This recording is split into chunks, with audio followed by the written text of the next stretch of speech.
The Cubist movement challenged age-old artistic styles and rejected conventional ideas. These artists wanted to revitalize art so that it would be more in line with the modern age. They would go on to create the first abstract style in modern art. The Cubist movement reached its creative peak between 1907 and 1914, and it continues to influence artists to this day. At the turn of the 20th century, artists found themselves in a fast-paced and ever-changing modern world. Technological advances, political changes, and dramatic changes within social structures were all happening at this time. Photography was increasingly being used for portraiture and to document historical and everyday events, so it was only natural for painters to turn to other themes. The leading artists of the day, Pablo Picasso and Georges Braque, felt that a new artistic style was needed to connect with a modern audience and reflect the struggles of modern life. Inspired by post-impressionist Paul Cézanne, Cubist artists deviated from the three-dimensional perspective that had been the norm in art since the Renaissance. They instead painted two-dimensional figures from multiple perspectives to convey a sense of totality in a uniquely modern way. Cubist artists simplified natural forms into geometric shapes like cylinders, spheres, and of course cubes. The movement got its name from a French critic who, upon viewing Braque's 1908 landscape paintings, commented on the liberal use of cubes. Cubists had a new approach to painting time, volume, mass, and space. Instead of attempting to duplicate images, Cubists attempted to distill the essence of their subjects with abstract forms. For example, instead of painting a breakfast table as a three-dimensional flat surface topped with realistic dishes, Juan Gris' Breakfast depicts a fragmented table, complete with fragmented, multicolored dishes with wallpaper spilling onto both. This invites viewers to contemplate not the beauty or reality of the scene, but the essence or feeling of a breakfast table set with dishes.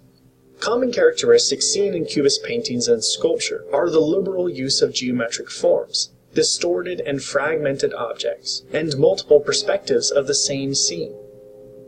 Frontal, profile, and composite or stacked paintings in particular were distinguished by their two-dimensional flatness and paper collage. These same ideas influenced early 20th century literature and shaped the styles of authors such as Gertrude Stein, William Faulkner, and Guillaume Apollinaire. Modernist literature drew inspiration from the multiple perspectives and disjointed figures of Cubist paintings, applying similar ideas to their stories through the use of repetition, abstract language, and multiple narrators.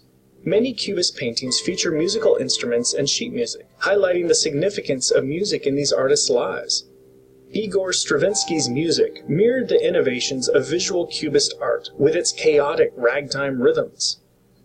In 1913, when America's first modern art show was held at the 69th Regiment Armory on East 25th Street, the public was scandalized, surprised, curious, shocked, and interested in equal parts. One of the pieces displayed at this show was compared by former President Roosevelt to a Navajo rug in his bathroom. This piece, Duchamp's nude descending a staircase, was already in the eye of a storm, since it had received some scathing criticism from many other Cubist artists, including Duchamp's brother. However, the movement would gain popularity and acceptance gradually as a result of subsequent art movements. Pablo Picasso was one of the most influential Cubist painters and is often credited with inventing the Cubist style. Les Demoiselles d'Avignon was one of the major works to inspire the movement. If you look closely at this painting, you'll see that the women's faces look like abstract African masks. In fact, Picasso was heavily influenced by masks from sub-Saharan Africa, and his work took on a primitivist character. Primitivism was the idea that non-Western people were closer to nature and more sensual. The masks and figures were a common feature of earlier post-impressionist art. Another influential Cubist painter was Fernand Léger, whose abstract figures are particularly colorful. His 1919 painting, The City, foreshadows futurist art with its stress on the relationship between man and the machine, and the harshness of the modern metropolis.